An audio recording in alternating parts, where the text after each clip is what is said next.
अस्सलाम वालेकुम। एक वीडियो के साथ हम लोग और आपकी खिदमत में हाज़िर हो गए हैं। इसमें हम डिस्कस करेंगे कि हमारे पास सैलरीड इंडिविजुअल के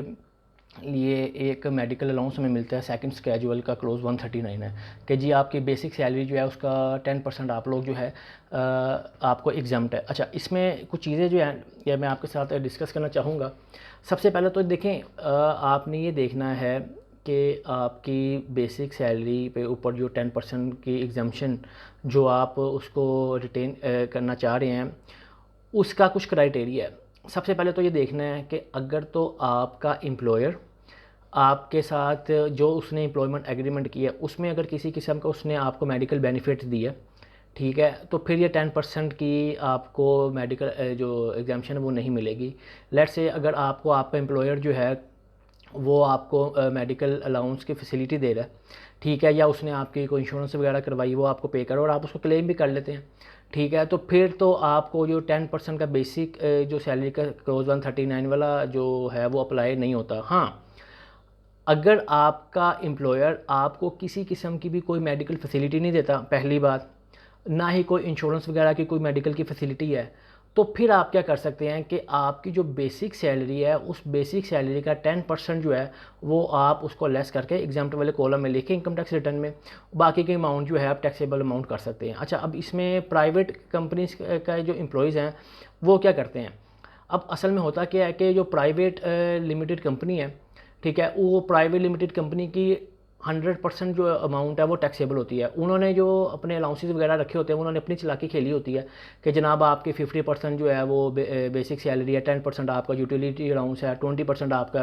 वो जो एजुकेशन अलाउंस है, 10% आपका अकोमोडेशन अलाउंस है, 20% आपका जो है वो कन्वेंस अलाउंस है, तो 100 रुपीज़ उसने आपकी सैलरी पूरी कर दी। अब उसने ये अपने लिए किया होता है कि कल को जब आपको बेनिफिट वगैरह देना पड़ेगा आपको, तो वो क्या चालाकी खेलेगा कि जनाब आपकी जो इंक्रीमेंट है या आपका जो बोनस है वो आपकी बेसिक सैलरी के ऊपर लगेगा, ना कि ग्रोस सैलरी के ऊपर, तो ओबियसली हाफ सैलरी की अमाउंट का फ़र्क आ जाता है, तो ये उसके लिए है। लेकिन अगर हम टैक्स के एम्बिट में बात करें तो आपकी जो सैलरी है वो प्राइवेट लिमिटेड की, वो जो प्राइवेट कॉर्पोरेट सेक्टर के एम्प्लॉयज़ हैं उनकी 100% टैक्सेबल सैलरी है। तो सिंपल सा उसका कोई हार्ड एंड फास्ट रूल नहीं है। अगर तो आपका एम्प्लॉयर जो है आपको मेडिकल फैसिलिटी देता है, आपके एम्प्लॉयमेंट एग्रीमेंट में मेंशन है, तो फिर तो आप ये 10% जो क्लोज 139 है इसको अवेल नहीं कर सकते हैं। हाँ, अगर आपका एम्प्लॉयर किसी भी किस्म की जो है आपको मेडिकल फैसिलिटी नहीं देता,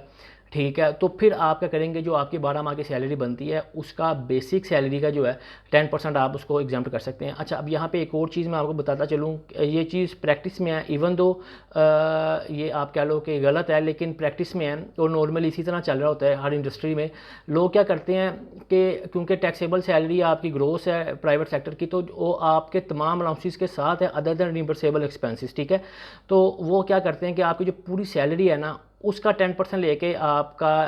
139 करोड़ की मद में आप लेस कर देते हैं और बाकी आप टैक्सेबल कर लेते हैं। इसका कुछ लोग ये भी सोचते हैं कि जनाब सैलरी परसेंट पे क्योंकि इतना ऑडिट वगैरह या नोटिस नहीं आते, तो वो इस चीज़ का भी जो है थोड़ा सा आप कह लो कि बेनिफिट लेते हैं, ठीक है, कि जी सैलरी इंडिविजुअल को इतना तंग नहीं करते, तो जो आपकी सैलरी है पूरे साल की उसी का ही वो ग्रोस का 10% जो है वो लेस कर लेते हैं और बाकी की जो सैलरी है वो टैक्सेबल कर लेते हैं। तो ये आपने याद रखना है कि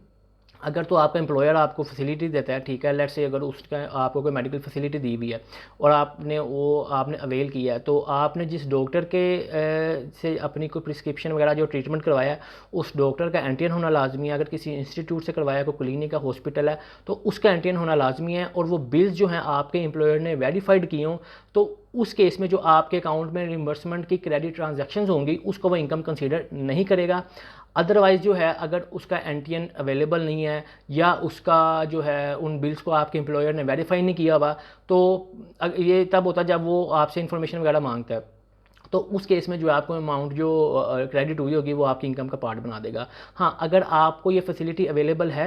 और फिर आप 10% 160 जो 39 सेकंड्स कैजुअल की क्लोज है वो बेनिफिट नहीं ले सकते। अगर आपको एम्प्लॉयर के किसी किस्म की कोई मेडिकल की फैसिलिटी नहीं देता, फिर आप जो है बेसिक सैलरी है नॉर्मली, जिस तरह मैंने आपको बताया कि लोग क्या करते हैं कि 100% 12 माह की जो सैलरी है उसका 10% लेस कर देते हैं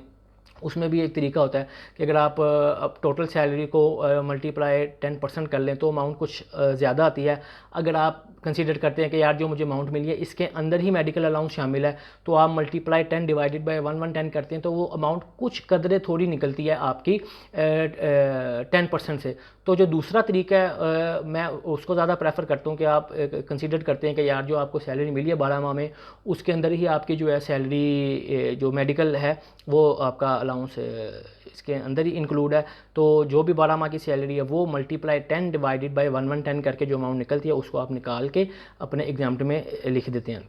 वैसे नॉर्मली बेसिक सैलरी का होना चाहिए, लेकिन जिस तरह मैंने आपको बताया कि 100% ही सैलरी का करते हैं। तो होपफुली आपका जो मेडिकल अलाउंस से रिलेटेड जो क्वेश्चन है, जो कन्फ्यूजन है वो क्रिएट जो हो रही थी वो आपकी क्लियर हो गई होगी। और जो हज़रात अपनी रिटर्न फाइल करें वो उसको सही तरीके से अपने जो मेडिकल अलाउंस है उसका ट्रीटमेंट करें। अपना ख्याल रखिएगा। Thank you so much. अल्लाह हाफिज़।